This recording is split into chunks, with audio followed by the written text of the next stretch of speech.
На берегу Седого Каспия раскинулся один из самых древних городов мира и самый древний город России – Дербент.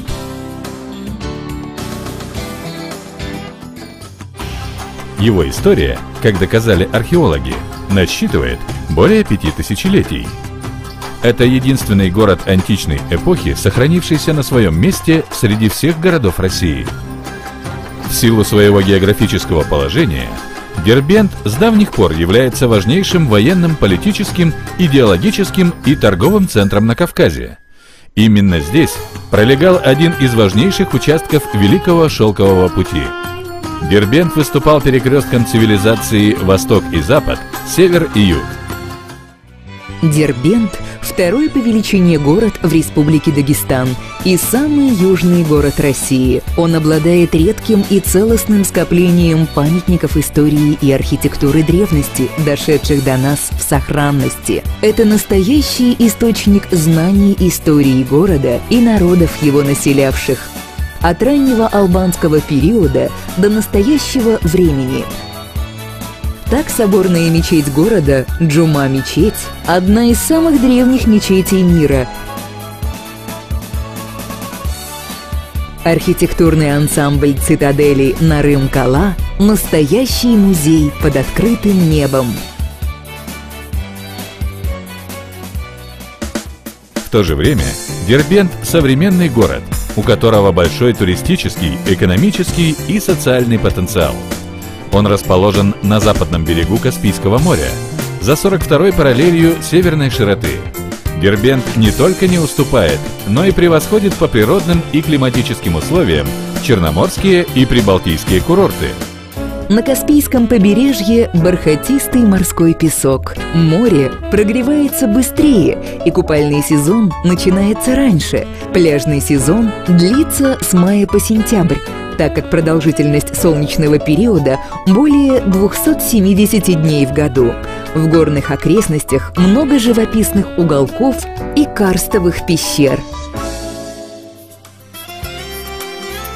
Дербентский регион относится к субтропикам.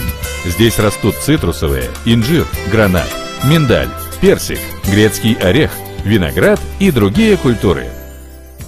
Дербент расположен в 121 километре от Махачкалы и насчитывает 120 тысяч жителей. Расстояние от железнодорожной станции Махачкала до станции Дербент – 120 километров. По автодороге М-29 Кавказ – 127 километров.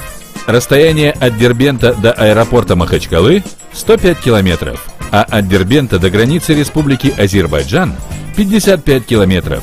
Территория города занимает более 7 тысяч гектаров. В среднем здесь выпадает 800 миллиметров осадков в год. Среднегодовая температура – плюс 12 градусов.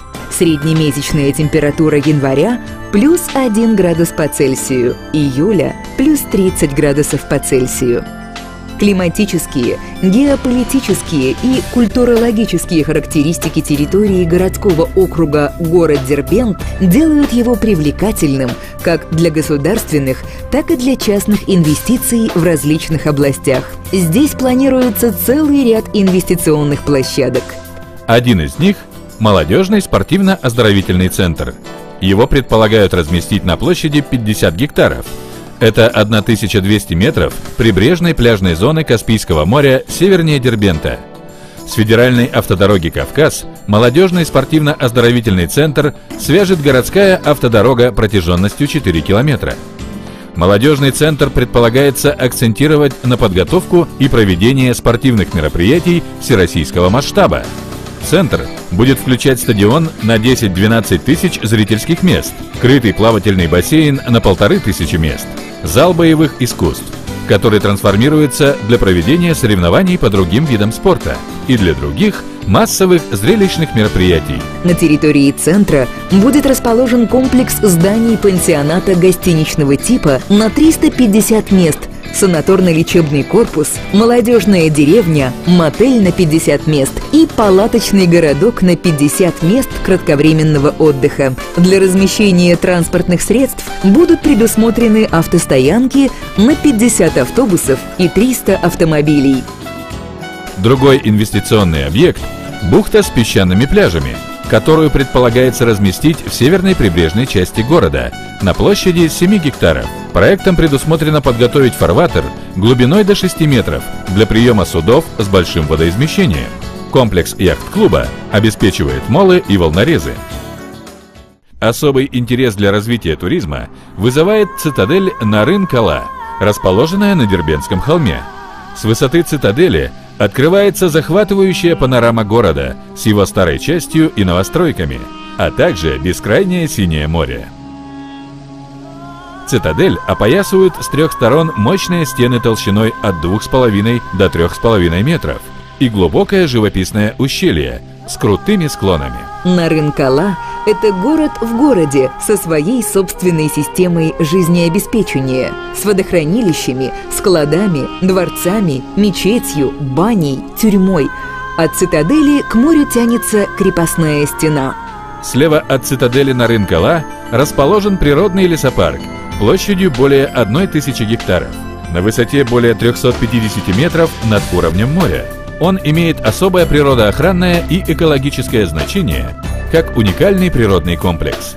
Здесь можно создать условия для развития организованного отдыха и туризма и парк для массового отдыха горожан и гостей города. В природном парке предполагается размещение дендрария и розария парковых ансамблей с уголками дикой природы, комплекса аттракционов и музеев, территории для занятия спортом, конно-спортивного клуба и тропинок для верховой езды. Одно из центральных мест в пригородном парке займет бизнес-центр с гостиницами, усадьбами, коттеджами и конгресс-холлом с кинозалом на 300 мест. Предполагается строительство канатной дороги или фуникулера. На участке, расположенном в 5 километрах от центра города, в южной прибрежной части, предполагается строительство гостиничного туристического комплекса на 250-300 номеров. Он должен включать в себя группу конференц-кинозалов на 350 мест, зимний плавательный бассейн, спортивный зал, аквапарк, а также лечебно-профилактический корпус. Территория комплекса будет озеленена и благоустроена с учетом благоприятного южного климата. На территории 20 гектаров в пределах городской черты на берегу Каспийского моря планируется строительство морского яхт-клуба на 60-70 яхт с гостиничным комплексом. Это группа зданий, включающие гостиницу на 700 мест, лечебно-профилактический корпус со спа-центром, аквапарки. Предполагается строительство коттеджей как VIP-туристов, так и гостиничных корпусов эконом-класса. Основная цель строительства всех этих объектов – развитие туризма всевозможных форм. Создание зоны туристско-рекреационного типа позволит городскому округу город Дербент обеспечить формирование благоприятного климата, повысит инвестиционный рейтинг территории.